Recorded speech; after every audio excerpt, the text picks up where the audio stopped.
Welcome to the Startup of the Year podcast, where each episode we showcase exciting new companies from around the world. This podcast is produced by Established, creators of the Startup of the Year program. Established is focused on helping organizations with their innovation, startup, and communication strategies.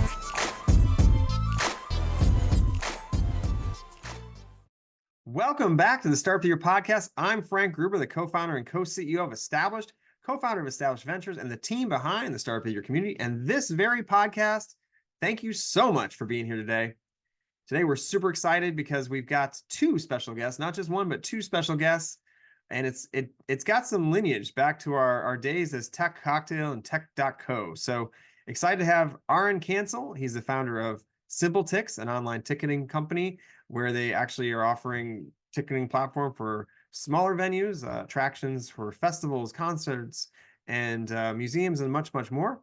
They have similar functionality to Eventbrite, but they have no contract policy and instant payouts and a very intuitive user experience. So excited to have this alum on the cast today because we go back all the way to 2012 in Washington, D.C.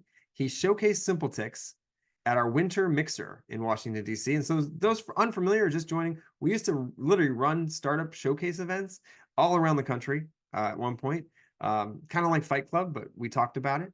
And we'd host these mixers where we brought together ecosystem, the entrepreneurial ecosystem. There was no fighting. It was actually a very fun event. And we'd bring people together and showcase what was happening, and magic would happen. We obviously try to amplify what was happening locally by covering what was going on in our own publication, then try to get others to publish other articles and share the story as well as bringing together investors and corporate innovators from the local area to find out what was going on. So very exciting stuff, and really helped shape these places before they were co-working spaces and whatnot. So that's kind of a little bit of history about what we used to do. We don't do that any longer. We focus really online and bringing together people around our Startup of the Year community. But more or less, we got to meet Aron back then, and obviously it feels like a lifetime ago. And now he's been literally growing this company at his own pace since, and eventually recently had a acquisition by Occom Ventures, which is a PE fund led by Vikram Bodas. And so Vikram's actually going to join us as well. He recently purchased a majority stake in the company. And they also loved the founder so much, they incorporated him into the day-to-day operations as well. So we're going to learn more about that acquisition and the partnership between them now as they go forward. And as we bring both guests on today for a special edition of the Startup of the Year podcast. So I'm so excited to have both of them joining us, and I can't wait to hear how things are going and where they're going in the future. So rather than have you all wait, why don't we just jump right in right now? All right, welcome guys. Thanks so much for joining today. Really appreciate it. How y'all excited to be here, Frank. Thanks, Frank. We're excited to have you. I know it's been a little bit of a long time coming here, but first off, wanted to jump in and talk a little bit more so everyone kind of understands why we're here and a little bit more about SimpleTix and how we kind of got here. And I did a little bit of research because I couldn't remember the exact timing, Aron, that you were joined, you got involved in Tech Cocktail, which is what we called it back in the day, or now it's Tech.co. And we've since moved on to establish the Startup of the Year. But it was a DC event in the winter of 2012, if you can imagine. That was quite some time ago. So great to have you back here and sharing your story about SimpleTix. So let's just jump in. You happen to be at that point, you're still bootstrapping, self-funded, just getting this product off the ground, I think, and looking for a little bit of angel funding. So I assume things have changed since then. So I want to hear what's happened in 12 years. Yeah, man, it's been a long ride. I remember back in those days, I was actually working full time at Conservation International at that time. Actually, I used my Conservation International laptop for the Tech Cocktail event. Don't say that. Do not say that. It was a pitch event. Yeah. That's awesome. All that IP is different now. Don't worry, Frank. Okay. Good question, though. All right. So tell me a little bit more. So you were demoing then. You obviously took the product, continued to evolve it. That was your early kind of bootstrapping side hustle thing. What happened from then on, and how did it kind of evolve into kind of where it ended up? Yeah, so I'll give you the background of how it really got started. During high school, I was part of the dot-com boom in my high school. Through like college, I always did freelance web design work on the side. It was kind of like a passion thing. I was always learning new stuff when I was like hacking away. And at one point, I had a Canadian client. There was a small theater, and because they're doing reserved seats, they couldn't use anything out of the box that's currently available. Any normal e-commerce stuff wouldn't have worked for them. So I built like a custom solution, just from the ground up. Using Adobe Dreamweaver, I kind of hacked it together. It was a Macromedia Dreamweaver at the time, and I built a solution for e-commerce for ticketing. Even plugged it into a small payment gateway for Canada called Moneris. And this is all before the days of Square and Stripe. So you had to develop individual countries' gateways. And that was like the Wow, original thing I that's made crazy. back in college. That itself is just nuts. Right now, things are just more plug and play, and you can kind Yeah, of So much building easier products today. is much easier now, for sure. exactly. You were So building much all the easier. things before. Wow, that's great. So what were some of the early challenges as you continue to like, because you started as a side thing, grew it, self-funded it. Like, what were some of the challenges you ran into? Yeah, well, I originally started as a downloadable product where everyone could just download it, buy a license, and then over 5 years, it kind of went to a SaaS platform, hosted in the cloud. Kind of like all the other industries of the softwares, kind of went from self-hosted to cloud-based solutions. So kind of followed the trend with that. And some of the major challenges, I was bootstrapped. I didn't raise any funding. I went to all the pitch events and I was like, I don't know, this is really for me. I wasn't like one of the best speakers, so the pitch events didn't work too well. And the major challenge is really like development expenses, the hosting environment, like how to do it in the cloud, and finally figuring out what feature requests to do, because you have all the different customers requesting everything under the sun. It's funny, customers that came on board saying this platform's kind of confusing, and then like a week later they're like asking for more features. So you have to sort of maneuvers between that. And a funny story with the hosting environment was, originally how we got started with like what we were doing is, I had a roommate who worked at the Motley Fool in Alexandria, Virginia. He was from Iceland. His name was Svavar calls me one day. He's like, "Hey, they got rid of all the old servers and they kind of like wiped the hard drives and they're giving them away for free. And I got like 5 of them here, and I'm like standing outside, pick me up." So I drive by and I pick them up. I load all these old Dell servers in my car, and there's a co-location place also outside Virginia. I put them all there, and I pretty much started my own cloud at some rack there, and like that was the original hosting environment for SimpleTix. So we're very, very, very scrappy in the early days. Wow, that's crazy. I mean, nowadays with all the, things like AWS and others, like it's become a lot Point easier. click done. Yeah. Yeah. I can speak So, to in our diligence phase, we went through obviously all the costs of the business historically, and we had to track down a couple servers and in some locations, which was funny. So I can validate that story for sure. That's pretty funny. Yeah. So Vikram, tell me a little bit more. So how you got involved, how you connected, and obviously Yeah. where we ended up here today.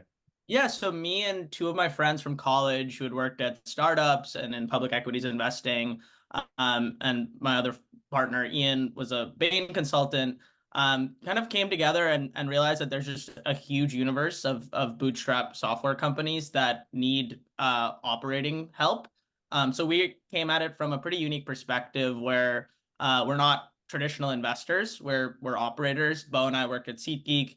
Ian and I worked at Curated, a Series C startup that was recently acquired. So just really believing in the fact that operating experience is super valuable, and that we would have the ability to partner with a technical founder like Aron to really take their business to the next level. And about a year ago, it was very, very theoretical and hand wavy.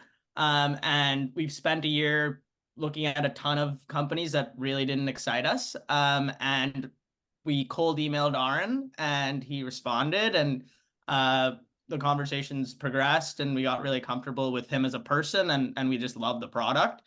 And we ended up investing in the business. And now the 3 of us are fully involved in the day-to-day operations. I run sales and marketing. So I ran SEM at SeatGeek and at Curated. So I'm really focused on programmatic digital growth as well as outbound sales. Bo is focused on data analytics and engineering, and Ian, with his Bain background, is working on all the fun tax, legal, accounting, finance work, which is super important. And Aron is able to kind of zoom out a little bit and focus more on long-term product roadmap, which is really where I think he's special. And taking him away from all of the tasks that he was managing. And it's been great. I think we're going to talk a little bit more about how we've been collaborating a little later, but can't speak highly enough of the product, working with Aron, and really kind of a cool experience, having a vision a couple years ago and now really executing it with Aron on the ground. Yeah. Aron, can you share a little bit about, that partnership and how that all came together? Because I actually, funny enough, got a similar cold email to buy TechCo, and I actually thought it was a prank or something. I ignored it, and my co-founder found it and kept going. So what were your thoughts when you got an email saying, I'd like to buy your company? Were you looking to sell it? Was it like a random out of the blue thing? Like, what was it looking for? What was that all like? It's a couple different things. So I've always gotten those like investment emails like Right. all the time. Yeah. Sometimes you get them from competing apps that just want to get like free information on what's going on. But for me, it's when I looked at the email, probably to my spam folder as well, and I was like, and then I did some quick searching. I'm like, wait, these guys worked at SeatGeek, so it's like smart, intelligent people that know about my industry, which is gonna like, it's gonna make it so much easier to talk to these people. Someone that doesn't know this industry, doesn't understand customer churn or seasonality or all those types of things, reserved seating versus general admission. These guys knew it all. So I'm like, this is actually cool. So I started talking to them more and more. And it just became like a really good team to work with. Yeah, that makes sense. And what did you guys meet up immediately and talk about, or did you like do Zoom calls? How did that all progress, and what did it look like? There's a lot of Zoom calls, and then I'm based in Puerto Rico, and actually they flew out here and we did like a couple meetings here, so it was good.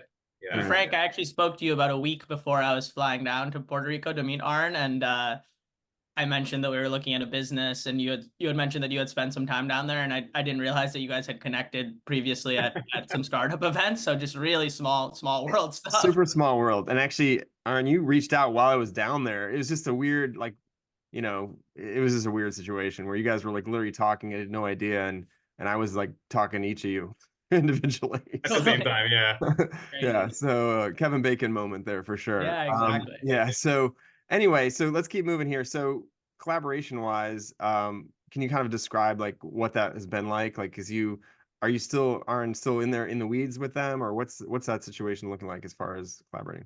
Yeah, I mean, I'm kind of doing like what I've always wanted to do, is just focus on products and like, writing like, like specs on a new feature and just like knowing like what that's going to break and how to not do that. Like just focus on like product strategy. That's what I've always wanted to do.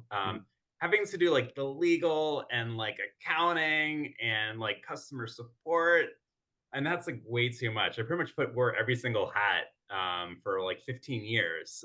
So it was nice to just wear one hat and just not have to worry about the other one. So it's been good. Yeah. And just to speak to that a little bit, just now that we are all owning the responsibilities and functional areas that Aron was single-handedly owning, it's very, very impressive. Even more impressive to me now that we're doing it ourselves, that he was able to manage it. And I think he built a really good baseline for us to work off of, and now we're just standing up functional expertise in marketing, data analytics, engineering, and finance and accounting. So he kind of did a great job getting those functions off the ground, and now we're just professionalizing them, process oriented, and making it a more stable, predictable business. That's great. And I should have asked this at the beginning. Aron, was it just you, or were there other team members as well as a part of it? Have you been doing this solo for this long? This is a long I was time. a solopreneur. I can't pronounce that word. Solopreneur. Yeah. Wow. For a really long time. Yeah, but I always had a team. Yeah. I think when we looked at my Upwork at one point, and there's like over like 1,000 people that I've hired over the years. So I've always had other people I worked with, but I always worked on it like full time as a full-time employee. I've had other people on the team to development. prototyping, testing, UI design, sales. But I've always been the only full-time employee of the company. But I've always had a great team of contractors working with me too. That's impressive. So as far as, and then, from a raising funding perspective, we talked about it at the beginning, you were raising some funding. Did you ever raise funding, or has this been bootstrapped the whole entire time? Bootstrapped the entire time. And it's funny because I was like really in like, what do you call it, but like always in like the tech scene of like what I'm supposed to be doing next, and kind of like distraction. And like Techstars, I'd be like chasing after like the interviews there and trying to get into everything just because I thought I had to do all that stuff. And Techstars finally came. They set up something in like, I forget where it was, maybe Seattle, and they're doing interviews, and it was like Microsoft's back Techstars flavor. And I got to the final round of the interviews, and I showed up for the interview, and they're like, "Where's your team?" And I'm like, "It's just me." And they're like, "We kind of want that, hacker, hustler, developer, like prototype designer kind of bundle. We don't have that." So I didn't get in, but I got so far in with Techstars that I got some benefits. I think I got like a grant from Microsoft, like their BizSpark Plus deal for 60K. So that kind of helps with funding, just getting grants from different providers. So AWS, Microsoft, you can kind of get like free credits, not cash, but just credits. So that helps. Yeah, absolutely. Credits do go a long way, and there are a lot of programs like that with all these different groups that are trying to help and obviously get you in as a customer as well. So Exactly. all win-win, right? So that's really being a developer founder made it so much easier because I could, I could really write out the specs and really go through the resumes as they come in, or bids that come in on projects. So it made it far easier to be bootstrapped as a developer. Yeah, and it sounds like not just a developer with some product sense, because I mean, I've worked with a lot of developers that are very much just developers, and they're not necessarily, able to manage the other components. So pretty impressive you're able to do all this for that long. It sounds like it was a lot. All right, so let's talk about, we talked a little about the past. Let's talk about the future, and where do we see this going? What's the current vision of SimpleTix, and where do we want to take this? Yeah, I can take that. We are super bullish on small event hosters in North America specifically, but globally. It's a really rich, diverse population that honestly hasn't been served very well historically by the large players like Ticketmaster and Eventbrite. And we believe we are already providing a solution that is best in class and at a price that is extraordinarily consumer friendly. And we want to continue to grow in that small event space. We don't feel that there's a huge need to inflect into larger markets. We know that our product has product market fit for this specific segment. And it's, as I said, just such a large market just in North America, and our penetration is relatively low. And it's really just to get our product in front of those people, articulate our value proposition, which is a best-in-class product at a very cheap price. Pretty easy sales motion to run, luckily. But yeah, it's just really focusing on small event hosters and empowering them as much as possible, and really thinking of them as our core customer as opposed to the bigger players where they're kind of just like an ancillary revenue driver, but they are core to our product and they will always be core to the product decisions that we make going forward. So small, you're not talking about like Fenway Park, you're talking about like, the State Theater or something. Yeah, like so our biggest segment is agro-tourism, which is a word that I wasn't familiar with before I did diligence on SimpleTix. So there are farms obviously across the country. Many of them sell tickets for whether it's tours of the farm or petting zoos or hay rides. And it's a pretty significant revenue driver for them beyond even like their core business. Some of them, it is their core business as well. And we went to every year we go to Corn Party, which is kind of a conference for farms that host events to meet others in the industry as well as folks like us. And just speaking to these farm owners and how sophisticated they think about businesses and margin profile and things like that I think traditionally we don't give those folks as much credit for as they deserve. They're very thoughtful in how they run their business.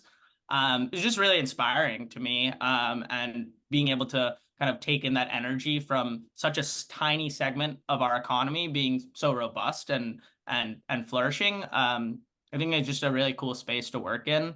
Live events are a net good for society also, I believe, which is also fun to work on a product that you think is providing customer happiness and is a good source for society.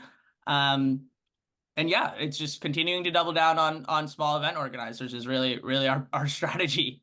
I like that. Now, did you target agritourism, or was that something that was already being done? Because that's not, I did not think we were going there today. I did not Yeah. expect it. Yeah. Did not. During COVID, we were looking at the customers that were still like active, and COVID was like one of the most pinnacle changes in the company because all the live performance shut down, and then all of a sudden, all the outdoor events like pumpkin picking, botanical garden tours, they were open. Also, drive-in movies were open. So I just doubled down, and my sales team, we just focused just on those venues.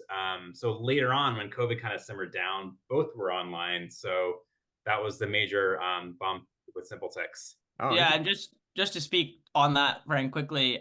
So I was working at SeatGeek during COVID, working on performance marketing. Obviously, my day-to-day was significantly impacted by COVID. And when we were initially just looking at Aron's and SimpleTix's business performance through COVID, we were shocked that a ticketing company would see an inflection in revenue during a global pandemic. So that was obviously, that really stood out doing to us. something right. Right. Exactly. Yeah. And I think it really speaks to some of the stuff that Aron was speaking to previously of his ability to quickly react, because he was bootstrapped, because he was technical, to his customers' needs, and be able to build features that allowed them to continue to throw outdoor events, et cetera, throughout. And that was really, from our perspective, and I think from Aron's perspective, a turning point for the business, Big time. and a real proof point for just how valuable it is to be so customer centric and listen to your customers and stay small and lean and be able to build features quickly. Just a really interesting dichotomy between my experience at a larger ticketing company and Aron's experience with SimpleTix. Now, did you also do online events too, or can you do online events? Virtual? Yeah, we have integrations with Zoom. I think like day one of COVID, I was like integration was with Zoom and like trying to figure out what else we could do. Like Wistia or what's the other one? I forget the name. But yeah, we did the Zoom integration right off the bat for webinars and the Zoom meetings. Fantastic. All right. So it sounds like you've got a niche. You've got a really interesting niche that's being underrepresented or underserved right now with some of these other players. And I feel like Eventbrite is probably your biggest competitor, but they've changed their model so much that it's hard for the little guys to get to use, right? So now it's a paid model. It used to be free. Totally. And so it obviously is beneficial. All right, so let's move forward here. So what's the 5-year plan here? I know you talked a lot about going after those like little guys. Is that the plan? Yeah, it is to be the number one ticketing software for small event organizers. It's a very specific mission, but I think specificity is important when talking about larger goals. And right now it's truly just a penetration game for us. We feel good about our product. We feel good about our customer support. It's really on me to get the product into the right people's hands. And we're achieving that through performance marketing, through outbound sales, through improving our SEO, all the traditional stuff, as well as things that Aron was already doing, going to conferences, talking to the right people. Yep. And yeah, just really focusing on awareness, and growing the brand and getting our product in small event organizers' hands. Because we feel like our product speaks for itself. It's just about getting it in front of the right people. Right. And joining a podcast might be a good way to do it too. Exactly. So That's why we're here. thanks so much for being here. All right. So Totally. let's talk about some lessons learned here. We can go, both of you probably have lessons learned as have been working through this. Aaron, why don't you go first? Is like, what are some of the most important things you've learned kind of in this, like, 15-year instant success? Yeah, I'd say one of the most important lessons learned is just perseverance. It's just a trait that you have to have for this. You'll always have challenges and setbacks, but staying focused on adaptability is crucial. Another key lesson is just listening to your customers. Any kind of insights you're getting from your customers, whether it's like on a sales call or on a support ticket, that's really valuable feedback. It's more important to spend time listening to your customers than it is going to these like tech conferences. It's just like the customer feedback is the most important feedback, and talking to your customers is key. It really is. Just interviewing them, checking in with them, getting a temperature. That's really key. Yeah. Along the way, was there ever a moment where you're like, gosh, I'm just tired of this in the customers? Or, I mean, I'm just curious, like, Probably when we emailed him and he was like, I'm tired now. Yeah, good timing. Good timing. All right. So Vikram, do you want to jump in? What are some like Yeah. I think for me, yeah, go ahead. Yeah. From my perspective, it's the power of having a diversified skill set amongst team members and trust amongst the four of us now. And initially, when we were looking for our first deal, the three of us, I've worked in marketing my whole career. Bo has worked on analytics, and Ian has worked on strategy and operations. And we kind of have obviously takes on what each of us thinks are important priorities, but we have 100% trust that the final decision that the functional area owner is making is the right decision. And also just, I think there's obviously hesitancy working with people that you know from college and friends and things like that. And that obviously presents some interpersonal challenges. But from a business standpoint, there's so much value in being able to speak openly and freely without worry of people thinking less of you or feeling that you're being challenged on something that you shouldn't be challenged on.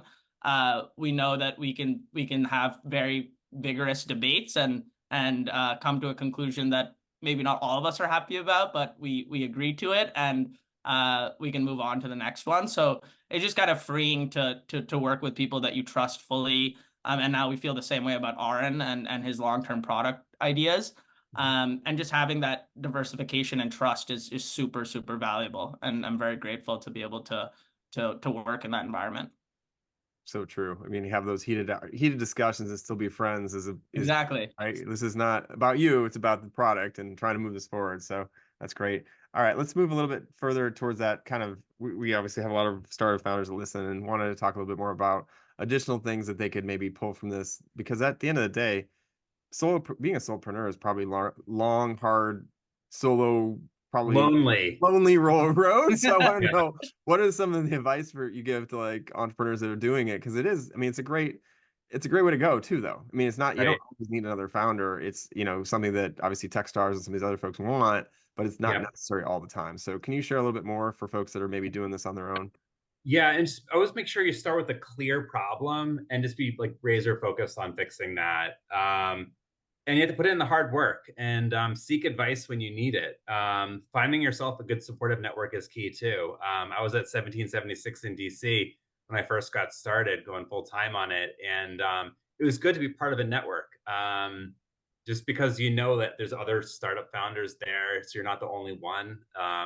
Because you're surrounded by, your parents and your family are like, what are you doing? Like, this isn't making enough money. You go back to your day job. This isn't good. Go back to your day job.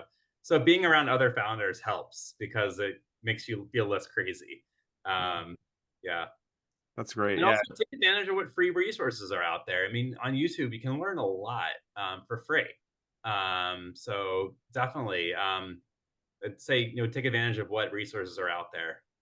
I think I can speak to the fact that I have never seen somebody that is so good at finding credits, free lifetime subscriptions, and just the level of scrappiness from the cost side is just really impressive. I think the cool thing now is that since we have more rigor around forecasting and planning and things like that, we can actually be more aggressive with how much we spend.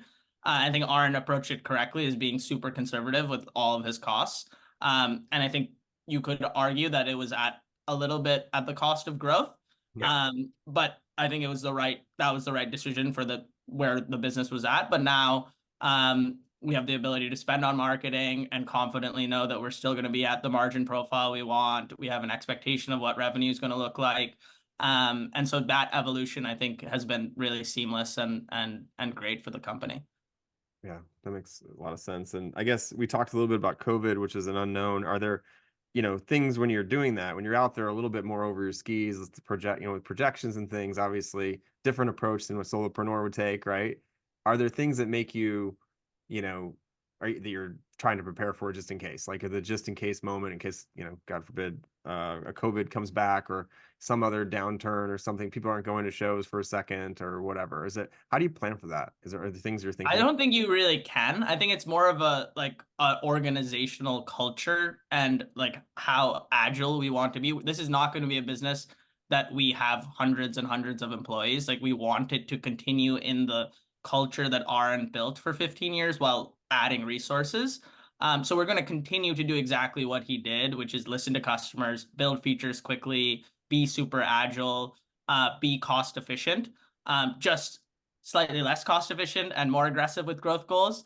But really the foundation that he built and the culture of the company is something that is super important for me to continue, and not something that we are interested in changing. And I think that'll allow us to respond to kind of whatever comes up in the future.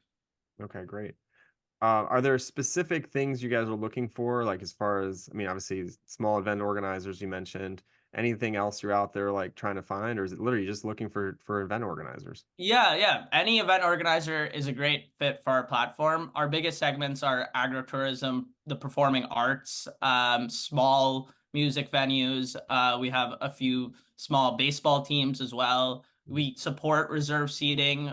We can draw a very, very customized seating chart. So even if you don't consider yourself a small event organizer, you can still use us. Mhm. It's a very, very flexible product.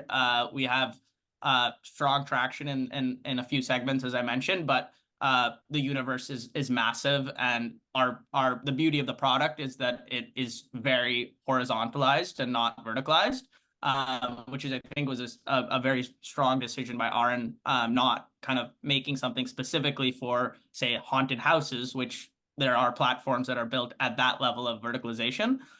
So really any event Whoa. organizer, There's literally there's platforms built for haunted houses. yeah. Yeah, Oh yeah. my goodness. And Yeah. And that's so crazy. we really want to be the horizontal solution Mhm. that can play in any vertical. And yeah, just continuing to double down on the segments that we see working already, and getting into the ones, museums is an example of one where we know we have a couple really strong customers in that space, and know there's a ton of room to inflect into. Mhm. But yeah, very horizontalized. Any event organizer is a great fit for us. Okay, so it could even be like road races, like 5Ks, which is like a ton Yeah, of like people putting those on, and then obviously totally. schools tend to post events as well, like Yeah, different. we have a ton of schools as well. Schools are Okay. a great customer for us. Just Oh, whether it's hosting games or fundraisers, etc. Schools are a really strong customer of ours. great. So pretty big opportunity. Sounds like a lot of different potential people, a lot of humans that could be hosting these events. Yeah, exactly. So all That's right, what made it exciting for us. Is just yeah, the addressable market is massive yeah. and the product is excellent. It's just a penetration game. We know that there's product market fit. Um, I know how hard it is to get product market fit from previous experience, and now it's really just an awareness and marketing game, and continuing on the product roadmap and that Aron had already kind of built the foundation for. Aaron, any final kind of closing thoughts as you kind of have pulled this together and where you guys are at now and where it's going? Yeah, I just definitely want to thank, all of the people we've worked with at SimpleTix, all the contractors, all the employees, and all the customers of SimpleTix, and all of our partners. You really made us what we are today. So I just want to say thanks to all of them. And we're really excited about the future of SimpleTix, and we're committed to providing the best ticketing system under the sun. Awesome. Fantastic. Well, I appreciate you guys being here. Vikram, do you have anything else you wanted to add kind of before we No, close? no, thank you so much for letting us share our story. I think Aron's startup story is really, really cool to me. I think it's a really interesting model for folks who feel like they want to work on something on the side, but might have some kind of financial obligations to continue working their full-time job. There is a path to kind of split the middle between those two paths, and then eventually when things get to a size that become unmanageable, you can find partners to take the business to the next level. So I think it's just a really interesting cool story and a path that isn't talked about all that much in the startup ecosystem. So super glad that we were able to share that with you. Absolutely.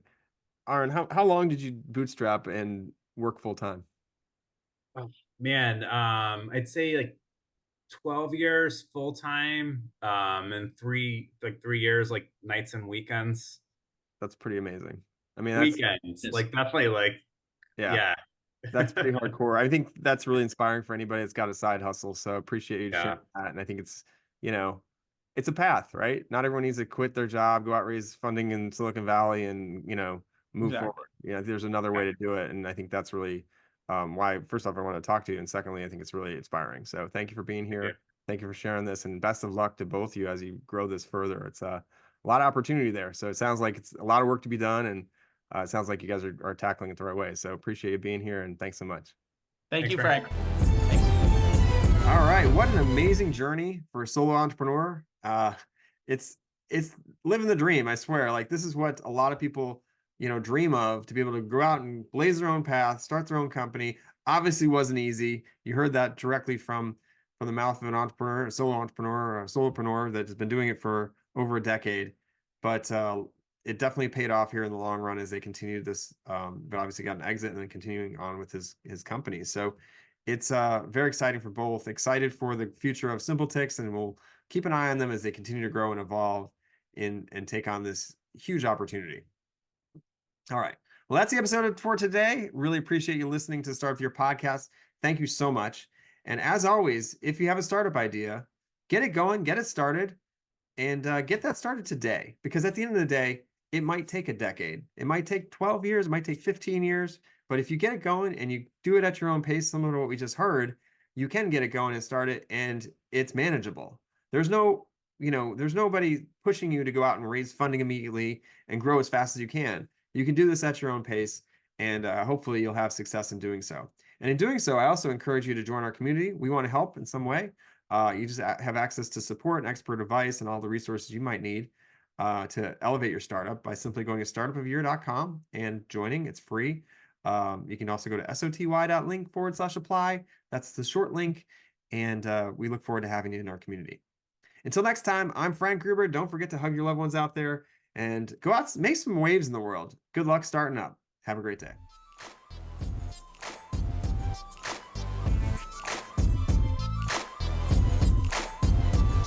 Thanks for listening to the Startup of the Year podcast.